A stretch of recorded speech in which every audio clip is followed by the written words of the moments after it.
The G7 Partnership for Global Infrastructure and Investment plans to offer developing nations $600 billion in infrastructure funding by 2027 as an alternative to China's massive Belt and Road Initiative. President Joe Biden unveiled the proposal at the G7 summit in Germany. What we're doing is fundamentally different because it's grounded on our shared values of all those representing the countries and organizations behind me. It's built using the global best practices, transparency, partnership, protections for labor and the environment. A third of the funding comes from the U.S. and the rest from other wealthy G7 nations, using modest government investments and establishing high standards designed to leverage private sector financing.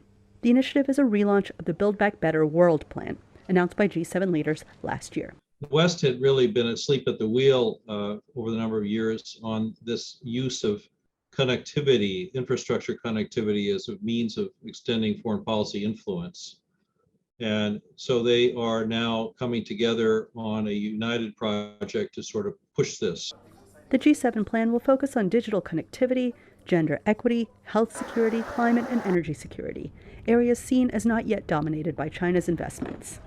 It's billed as a better alternative to BRI, which has been criticized as debt trap diplomacy that Beijing employs to expand its influence. But meeting Western standards of labor and environment may prove challenging for countries. Due to the level of ease of Chinese investments, these are often quite attractive because in the end of the day, when you're a developing country, you want the infrastructure now. Beijing slammed the initiative as a zero-sum game approach. We oppose the moves that advance geopolitical calculations and smear the Belt and Road Initiative in the name of promoting infrastructure development.